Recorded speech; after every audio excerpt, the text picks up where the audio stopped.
अस्सलाम वालेकुम। बेटा लास्ट क्लास में केमिस्ट्री में हम डिस्कस कर कर आए थे या कर रहे थे contribution of different scientist in the field of chemistry. ठीक है। लास्ट क्लास में हमने डिस्कस किया था हिस्टोरिकल बैकग्राउंड ऑफ केमिस्ट्री, जिसमें हमने Greek period, Muslim period and modern period को समझा था कि ये दो तीनों पीरियड हैं क्या। इसके बाद जब हम कंट्रीब्यूशन ऑफ साइंटिस्ट को डिस्कस करना शुरू किया था हमने इन द फील्ड ऑफ केमिस्ट्री, तो हमने तीन ग्रीक साइंटिस्ट को डिस्कस किया था। सही है। Aristotle, Plato and Democritus. ये तीन ग्रीक साइंटिस्ट हमारे सिलेबस में मौजूद थे, जिनको कल हम या लास्ट क्लास में हमने डिस्कस करना शुरू किया था और इनकी कंट्रीब्यूशन पढ़ी थी। इन ग्रीक साइंटिस्ट के बाद फिर हमने नेक्स्ट साइंटिस्ट को डिस्कस करना शुरू किया था, जो कि फोर मुस्लिम साइंटिस्ट थे, जिनमें जाबिर इब्ने हयान, अल राजी, अल बहरूनी और इब्ने सीना। ये वो चार मुस्लिम साइंटिस्ट हैं जो हमारे सिलेबस में मौजूद है, जिनकी कंट्रीब्यूशन हमने कल या लास्ट क्लास में डिस्कस की थी। ठीक है जी। तो ये चार मुस्लिम साइंटिस्ट के बाद फिर स्टार्ट होते हैं हमारे मॉडर्न साइंटिस्ट, जिसमें सबसे पहले हमने रॉबर्ट बॉयल की कंट्रीब्यूशन को डिस्कस किया था, फिर जे ब्लैक की कंट्रीब्यूशन को डिस्कस किया था, फिर जे प्रेस्ली की कंट्रीब्यूशन को डिस्कस किया था, फिर शैले के कंट्रीब्यूशंस को डिस्कस किया। इसके बाद कैवेंडिश भी हम डिस्कस कर कर आ चुके थे। उसके बाद लेवाइजर हमने डिस्कस किया था, और हम ये लास्ट क्लास में लेवाइजर की कंट्रीब्यूशन तक पहुंचे थे, जिसमें हमने डिस्कस किया था कि he discovered that oxygen is 1/5 of air. कि लेवाइजर वो साइंटिस्ट थे जिन्होंने सबसे पहले बताया या डिस्कवर किया कि क्या बताया हमें, कि जो हमारी एयर है, जो हमारी एटमॉस्फेयर में हवा है, उसमें ऑक्सीजन जो है वो 1/5 है। मतलब हवा का 1/5 की पूरी एयर का जो पांचवा हिस्सा होगा वो किस पे कंसिस्ट कर रहा है? ऑक्सीजन पे। यहाँ तक हमने लेवाइजर की कंट्रीब्यूशन तक लास्ट क्लास में पढ़ लिया था। ठीक है जी। आज हम कंटिन्यू करेंगे इसी सिलसिले को आगे, और बाकी के साइंटिस्ट जो मॉडर्न साइंटिस्ट हैं उनको, उनकी कंट्रीब्यूशन को स्टडी करना शुरू करेंगे। ठीक है बेटा। तो अब देखिए नेक्स्ट नंबर 14 पर जो साइंटिस्ट हमारे पास मौजूद हैं वो हैं जॉन डाल्टन। इनका जो दौर था वो 1766 से लेकर 1844 तक था। और ये जो कंट्रीब्यूशन है जॉन डाल्टन की, that is he proposed atomic theory of matter.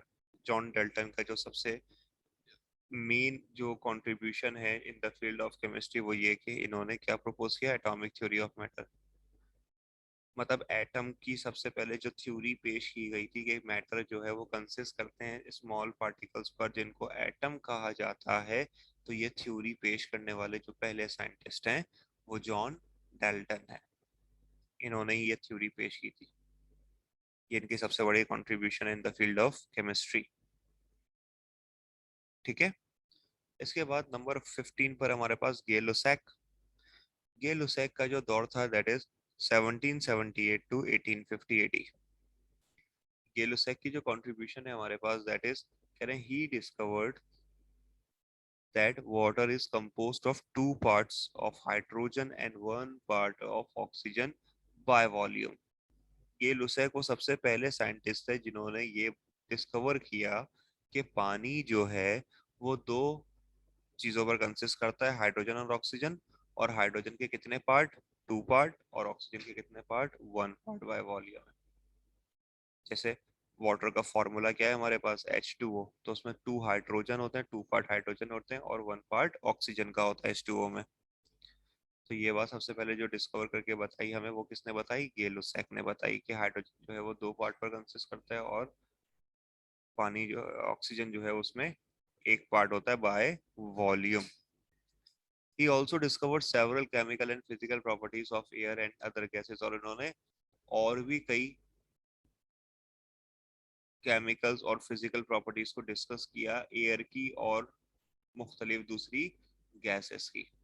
तो ये जो कंट्रीब्यूशन है ये गेल लोसेक का है कि गेल लोसेक जो है वो सबसे पहले इनकी मेन कंट्रीब्यूशन है क्या कि इन्होंने सबसे पहले ये बात डिस्कवर की कि वाटर जो है, पानी जो है वो दो पार्ट्स उसके अंदर हाइड्रोजन के मौजूद होते हैं और एक पार्ट जो है उसमें ऑक्सीजन का मौजूद होता है बाय वॉल्यूम। और आखिर में कह रहे हैं कि उन्होंने मुख्तलिफ गैसेस की और एयर की जो है वो केमिकल एंड फिजिकल प्रॉपर्टीज को भी डिस्कवर किया, कुछ केमिकल या फिजिकल प्रॉपर्टीज को। तो यहाँ तक समझ में आ गई सबको अच्छे तरीके से। जॉन डेल्टन से स्टार्ट किया हमने फॉर नंबर 14, जॉन डेल्टन की कंट्रीब्यूशन और गेल लोसेक की कंट्रीब्यूशन सबको क्लियर हुई।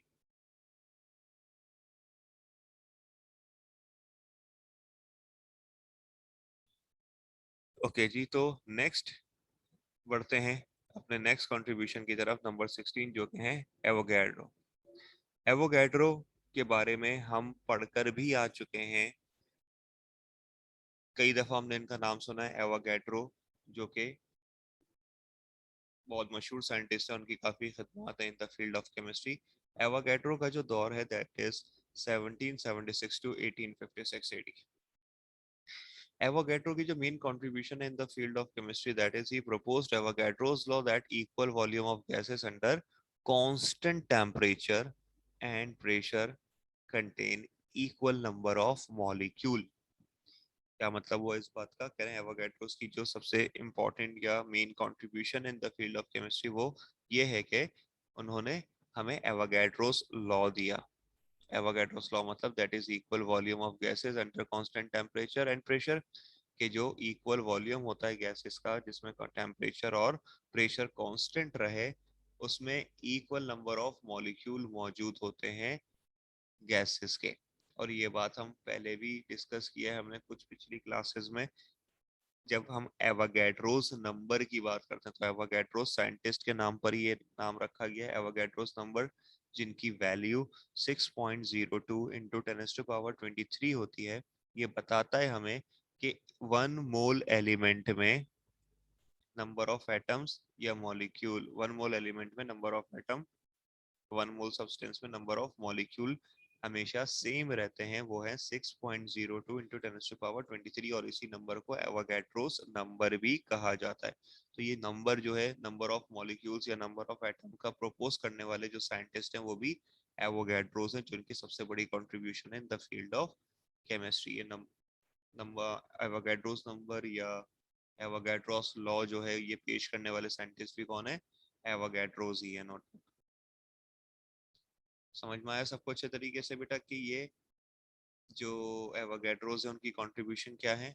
इन्होंने नंबर ऑफ मॉलिक्यूल्स या नंबर ऑफ एटम्स कैलकुलेट करके बताए हमें कि एक मोल सब्सटेंस में कितने नंबर ऑफ एटम्स या नंबर ऑफ मॉलिक्यूल्स हो सकते हैं। ओके जी, तो अब आगे बढ़ते हैं बेटा नेक्स्ट साइंटिस्ट की तरफ, जो कि हैं हमारे पास नंबर 17 पर जैक चार्ल्स। जैक चार्ल्स जो कि चार्ल्स के नाम से ज़्यादा मशहूर हैं। जैक चार्ल्स जो है इनका दौर 1746 टू 1823 एडी रहा। जैक चार्ल्स की जो कंट्रीब्यूशन है in the field of chemistry that is he describe the gas law. Jacques Charles जिसके कई सारे इन्होंने लॉज पेश किए, जिसमें से एक बहुत मशहूर गैस का लॉ है जिसको हम चार्ल्स लॉ भी कहते हैं। तो जैक चार्ल्स जो है बेसिकली उनके इन्होंने डिस्क्राइब किए गैसियस लॉ, मतलब गैसेस से रिलेट करने वाले लॉ हैं, जिसमें चार्ल्स लॉ एक बहुत मशहूर लॉ है, जिसमें चार्ल्स बताते हैं कि किसी भी गैस का जो वॉल्यूम है वो डायरेक्टली प्रोपोर्शनल है टेम्परेचर के, कि अगर किसी भी गैस के टेम्परेचर में इजाफा होगा तो उसके वॉल्यूम में भी इजाफा होगा। तो खैर वो लॉ एक अलग स्टडी है पूरी, क्या है वो लॉ। तो जैक चार्ल्स जो है बेसिकली वो क्या है, उनकी कंट्रीब्यूशन क्या है in the field of chemistry के, उन्होंने डिस्क्राइब किए गैसियस लॉ, मतलब गैस के लॉ पेश किए उन्होंने। वो क्या है गैस के लॉ, चार्ल्स लॉ, वो हम आगे फर्दर अपनी आगे की क्लासेस में डिस्कस करेंगे।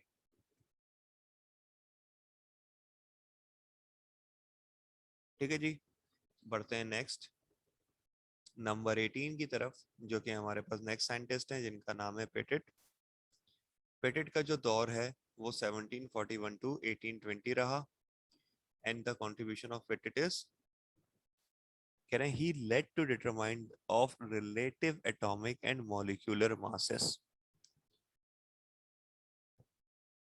पेटिट वो सबसे पहले साइंटिस्ट थे जिन्होंने, जिनकी क्या कंट्रीब्यूशन है, जिन्होंने सबसे पहले डिटरमाइन किया relative atomic and molecular masses, मतलब मुख्तलिफ सब्सटेंसेस के या मुख्तलिफ एलिमेंट्स के जो एटॉमिक मासेस हैं, या किसी भी सब्सटेंस का जो मॉलिक्यूलर मास है, उसको सबसे पहले डिस्क्राइब करने वाले या डिटरमाइन करने वाले जो साइंटिस्ट हैं उनका नाम क्या है, पेटेट है। आज जो हम पढ़ते हैं जैसे कि भाई ऑक्सीजन या हाइड्रोजन की बात करते हैं, तो ऑक्सीजन का एटॉमिक मास अगर 12 है, हाइड्रोजन का ऑक्सीजन का एटॉमिक मास अगर 16 है, कार्बन का एटॉमिक मास अगर 12 है, हाइड्रोजन का एटॉमिक मास अगर 1 है, तो ये सब एटॉमिक मासेस जो हमें बताए गए हैं, ये डिस्क्राइब या डिटरमाइन किसने की है, वो डिस्क्राइब करने वाले, डिटरमाइन करने वाले जो साइंटिस्ट है उनका नाम पेटेट है।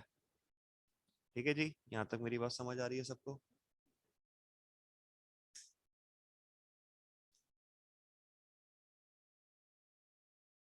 गुड। तो पेटेट के बाद बढ़ते हैं नेक्स्ट साइंटिस्ट की तरफ जिनका नाम है नंबर 19 पर हमारे पास जे जे ब्रुजीलियस। काफी मशहूर साइंटिस्ट हैं ब्रुजीलियस। 1779 टू 1848 एडी इनका जो है वो दौर रहा, एंड जे ब्रुजीलियस अपनी कंट्रीब्यूशन जो उन्होंने पेश की हैं इन the field of chemistry, that is he introduce symbols, formula and chemical equation two make study more easy, more systematic, etcetera etcetera. मतलब जे ब्रुजीलियस वो साइंटिस्ट हैं सबसे पहले जिन्होंने हमें क्या बताया, जितने भी एलिमेंट डिस्कवर हुए उनको सिंबलाइज किस तरह से करना है, जैसे कि हाइड्रोजन का सिंबल H, ऑक्सीजन का सिंबल O, कार्बन का सिंबल C, क्लोरीन का सिंबल Cl। तो ये जो सिंबल जो हमारे पास आज मौजूद हैं, ये सिंबल इंट्रोड्यूस करवाने वाले जो साइंटिस्ट हैं उनका नाम था जे ब्रुजीलियस। किसी भी कंपाउंड के फॉर्मूला को, जैसे कि वाटर का फॉर्मूला H2O, सोडियम क्लोराइड या कॉमन सॉल्ट का फॉर्मूला NaCl, तो ये फॉर्मूला भी डिस्क्राइब करने वाले, इंट्रोड्यूस करवाने वाले जे ब्रुजीलियस हैं। इसी तरह केमिकल इक्वेशंस जो होती हैं, तो ये केमिकल इक्वेशन जो हमने पढ़ी भी थी अपनी प्रीवियस क्लासेस में, इसको भी जो है इंट्रोड्यूस करवाने वाले जो साइंटिस्ट हैं वो जे ब्रुजीलियस हैं, जिनकी कंट्रीब्यूशन की वजह से, जिनकी ये स्टडी की वजह से, जिन्होंने हमें सिंबल, फार्मूला और केमिकल इक्वेशंस जो हमें दी, इंट्रोड्यूस करवाई, इसकी वजह से केमिस्ट्री की जो स्टडी है वो और ज़्यादा सिस्टमैटिक हो गई, और ज़्यादा अच्छे तरीके से जो है वो आप केमिस्ट्री को स्टडी कर सकते हो by the help of Berzelius work. ठीक है जी। इसके बाद नेक्स्ट जो साइंटिस्ट हमारे पास मौजूद हैं, दैट इज नंबर 20 पर मैंडलीफ। मैंडलीफ का जो पीरियड है दैट इज 1824 टू 1907 एडी। और मैंडलीफ की जो सबसे मेन कंट्रीब्यूशन है in the field of chemistry, that is he discovered periodic arrangement of element. जो हमारे पास पीरियोडिक टेबल है जिसमें आज तक जितने भी एलिमेंट डिस्कवर हो चुके हैं अर्थ में, ऑन द अर्थ, वो तमाम एलिमेंट्स की जो अरेंजमेंट है उसका एक पूरा टेबल, उसका एक पूरा चार्ट बनाया गया है जिसको पीरियोडिक टेबल कहते हैं। तो पूरे एलिमेंट्स की जो पीरियोडिक अरेंजमेंट की गई थी उसको बनाने वाले, उस अरेंजमेंट को करने वाले जो साइंटिस्ट हैं उनका नाम है मेंडलीफ। बहुत ही मशहूर साइंटिस्ट है। मतलब आज जो हम पीरियोडिक टेबल देखते हैं, जितने भी एलिमेंट्स हमारे पास अरेंज है, जैसे कि सबसे पहले हाइड्रोजन, उसके बाद हीलियम, फिर लिथियम, इस तरीके से जितने भी एलिमेंट्स हमारे पास एटॉमिक नंबर के हिसाब से अरेंज है, तो उसको अरेंज करने वाले, उसकी पीरियोडिक अरेंजमेंट करने वाले तमाम एलिमेंट्स की जो साइंटिस्ट है उनका नाम है मेंडलीफ। ठीक है। हर साइंटिस्ट देखें दूसरे साइंटिस्ट की जो है वो यहाँ पर मदद करता हुआ आपको नजर आ रहा होगा। जैसे ये जो जितने भी एलिमेंट्स जो डिस्कवर हुए हैं उनको सिंबलाइज किया, उसके सिंबल्स को इंट्रोड्यूस करवाया ब्रिजीलियस ने। जब ब्रिजीलियस ने वो काम कर चुके, देन उसके बाद फिर उसको फर्दर आगे कैरी किया मैंडलीफ ने और उनकी अरेंजमेंट की। बहुत सारे साइंटिस्ट थे जिन्होंने जो है वो अरेंजमेंट करने की कोशिश की थी एलिमेंट्स की, लेकिन कहीं ना कुछ गलतियां जो हैं वो कंटिन्यूसली हो रही थी उनसे, जिनसे अरेंजमेंट जो है वो एलिमेंट्स की वो सही नहीं होनी थी। फाइनली जो पीरियोडिक टेबल अरेंज किया गया, वो डिस्कवर करने वाले, उसको इंट्रोड्यूस करवाने वाले, उसकी अरेंजमेंट करने वाले जो साइंटिस्ट थे एलिमेंट्स की, वो मेंडलीव ही थे। और इन्हीं का पीरियोडिक टेबल जो है वो, मेंडलीव का पीरियोडिक टेबल से ही हमें जो है वो समझ में आया कि हम किस तरीके से एलिमेंट को अरेंज कर सकते हैं। ठीक है जी। देन बढ़ते हैं आगे हमारे पास नेक्स्ट कंट्रीब्यूशन की तरफ, जो कि है हमारे पास अर्हेनियस। अर्हेनियस जिनका दौर 1859 टू 1927 रहा। ये अर्हेनियस बहुत मशहूर scientist in the field of chemistry. खास तौर पे जब हम बात करते हैं एसिड्स की, बेसिस की, तो कोई भी जब सब्सटेंस जब एसिड की बात की जाए, उसकी वो नेचर में एसिडिक है या बेसिक है, तो इसकी थ्योरी पेश करने वाले जो साइंटिस्ट थे वो अरेनियस थे। और ये इनकी मेन कंट्रीब्यूशन थी कि he propose acid base theory and ion dissociation. Arrhenius वो पहले साइंटिस्ट थे जिन्होंने एसिड बेस थ्योरी प्रपोज की। इन्होंने बताया कि कौन सा सब्सटेंस एसिडिक हो सकता है और कौन सा सब्सटेंस जो है वो बेसिक हो सकता है। इसकी एक पूरी थ्योरी है जिसको आर्हेनियस थ्योरी का नाम दिया गया है। ये थ्योरी प्रपोज करने वाले आर्हेनियस है जिन्होंने सबसे पहले सब्सटेंसेस को एसिडिक और बेसिक नेचर में डिवाइड किया। और इसके अलावा आयन डिसोसिएशन के जब एसिड या बेसिस होते हैं, तो एसिड्स में H पॉजिटिव आयन और बेसिस में जो है वो OH नेगेटिव आयन का मौजूद होना। तो ये आयन डिसोसिएशन की जो थ्योरी है बेसिकली एसिड बेस थ्योरी से ही रिलेट करती है। ये सब डिस्कस करने वाले, प्रपोज करने वाले, स्टडी करने वाले जो पहले साइंटिस्ट थे, उनका नाम अर्हेनियस ही था। ये थ्योरीज होती क्या है वो आगे फर्दर हमारे सिलेबस में हम स्टडी करते रहेंगे। ठीक है जी। इसके बाद नेक्स्ट है हमारे पास नंबर 22 पर माइकल फेराडे, जिनको एम फेराडे भी कहते हैं, पूरा नाम इनका माइकल फेराडे। और इनका जो दौर है वो 1791 से लेकर 1867 तक रहा। माइकल फेराडे की जो कंट्रीब्यूशन है in the field of chemistry, that is he contribute to the study of electromagnetism and electrochemistry.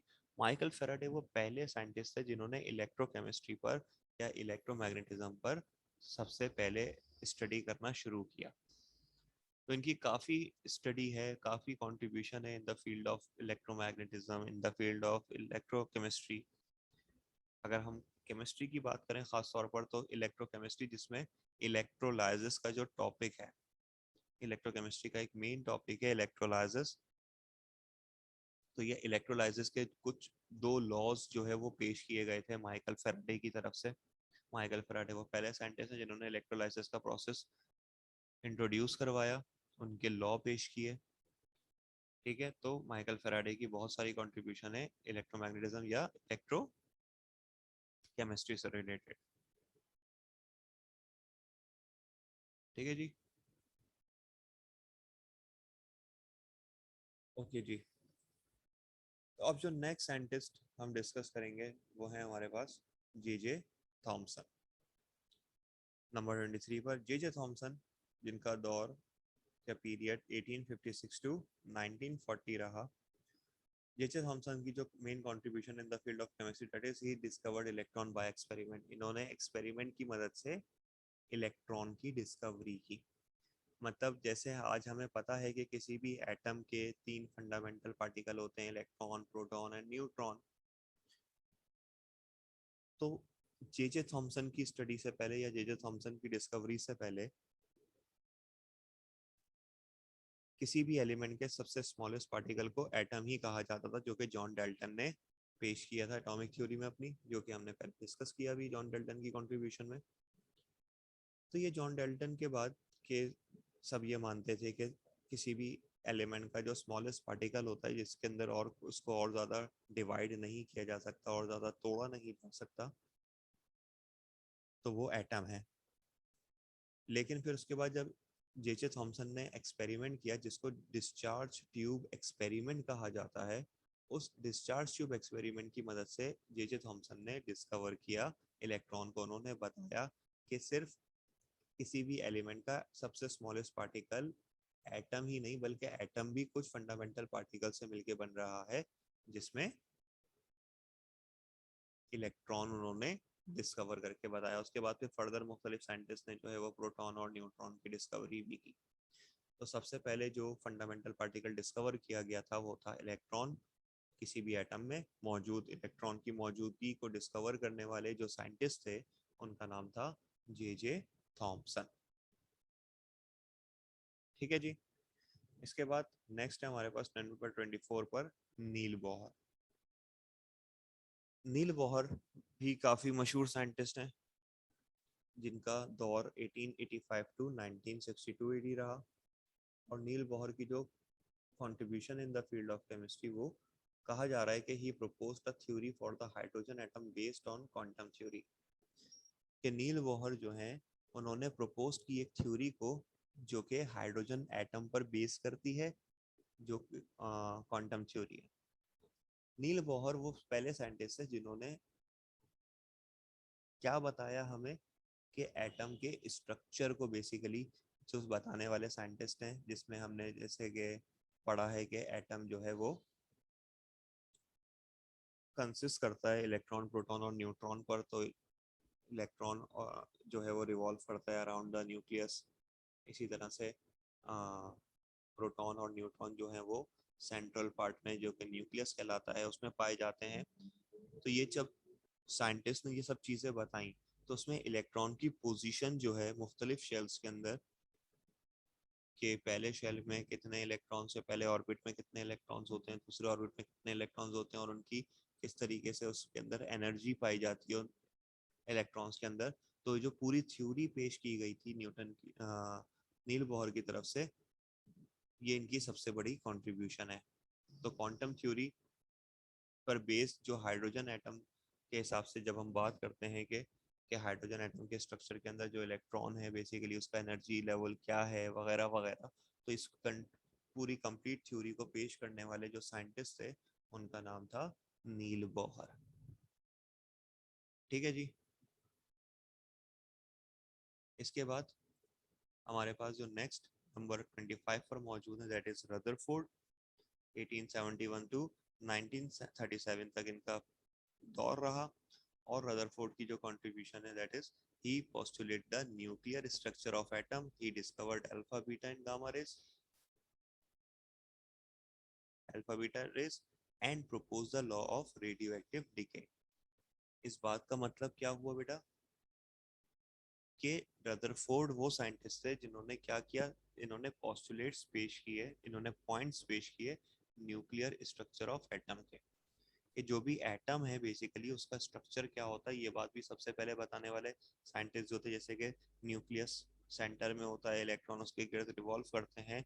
ये जो पूरा स्ट्रक्चर है एटम का, जिसमें अगर मैं न्यूक्लियर एलिमेंट्स की बात करूं, तो वो न्यूक्लियर स्ट्रक्चर पेश करने वाले जो साइंटिस्ट थे, न्यूक्लियर स्ट्रक्चर होता क्या है बेसिकली, वो डिटेल टॉपिक है जो हम आगे की क्लासेस में डिस्कस करेंगे। तो न्यूक्लियर स्ट्रक्चर ऑफ एटम को पोस्टुलेट पेश करने वाले साइंटिस्ट रदरफोर्ड थे। और इन्होंने उस न्यूक्लियर रेडियो एक्टिविटी में अल्फा बीटा और गामा रेस की जो है वो अल्फा बीटा रेस डिस्कवर की। और रेडियो एक्टिव डिके किस तरह से, रेडियो एक्टिव प्रोसेस किस तरह से होता है, उसके लॉ भी प्रपोज किए। रेडियो एक्टिविटी कहते हैं कि एक खास किस्म के एलिमेंट्स होते हैं, वो तमाम एलिमेंट्स जिनका एटॉमिक नंबर 82 या उससे ज़्यादा होता है, जैसे कि हाइड्रोजन का एटॉमिक नंबर 1 है, कार्बन का एटॉमिक नंबर 6 है, ऑक्सीजन का एटॉमिक नंबर 8 है। तो वो तमाम एलिमेंट जिनका एटॉमिक नंबर 82 या उससे ज़्यादा होता है, उनको रेडियो एक्टिव एलिमेंट कहते हैं। उनमें से कुछ खास किस्म की शुआएं या रेज जो है वो इमिट होती हैं, जिनको रेडियो एक्टिव डिके कहा जाता है। ठीक है, उस रेडियो एक्टिव डिके के लॉस पेश करने वाले साइंटिस्ट रदरफोर्ड थे।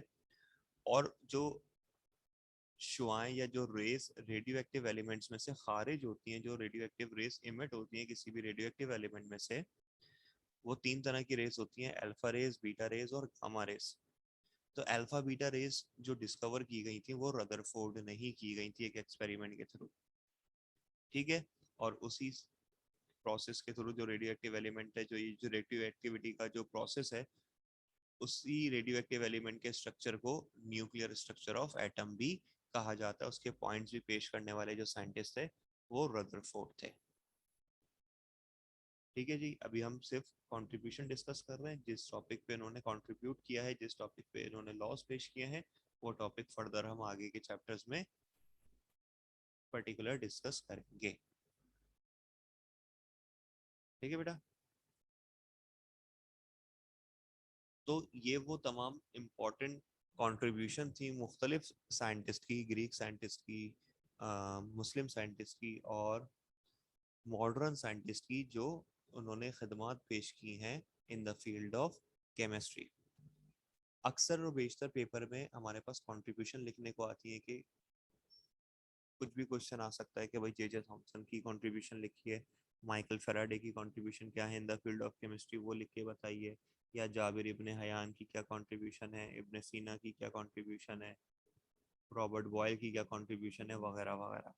तो ये कंट्रीब्यूशन कोई भी 3-4 कंट्रीब्यूशन पेपर में लिखने को आती है हमारे पास मुख्तलिफ साइंटिस्ट की। तो ये एक इम्पॉर्टेंट क्वेश्चन है। इसके अलावा एमसीक्यूज जो है वो सबसे ज़्यादा पेपर में पूछे जा सकते हैं कंट्रीब्यूशन के टॉपिक से रिलेटेड, जैसे कि हु डिस्कवर्ड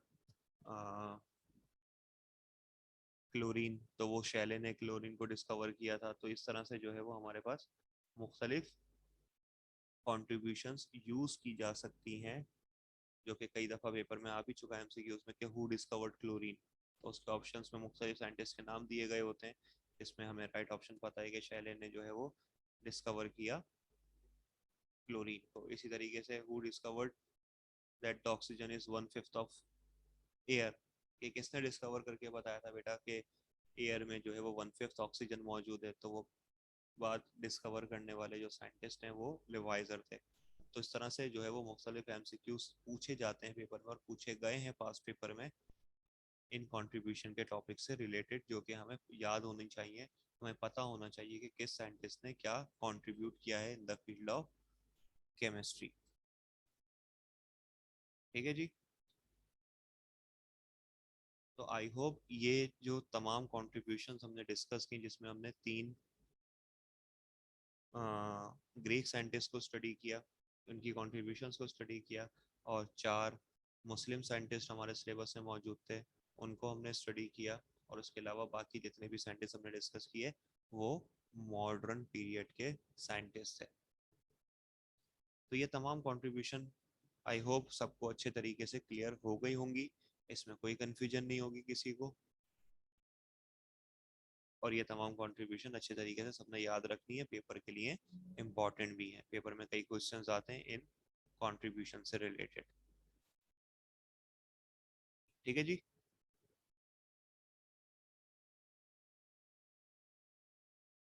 तो फिलहाल आज की क्लास को यहीं तक रखते हैं, इंशाल्लाह नेक्स्ट क्लास में नेक्स्ट टॉपिक को डिस्कस करेंगे। तो कंट्रीब्यूशन हमारी यहाँ तक आज एंड हो चुकी, तमाम जो सिलेबस में मौजूद कंट्रीब्यूशन है वो हमने डिस्कस कर ली है। तो आज की क्लास को यहीं तक रखते हैं, एंड करते हैं। इंशाल्लाह नेक्स्ट क्लास में फर्दर डिस्कस करेंगे। तब तक के लिए अल्लाह हाफ़िज़।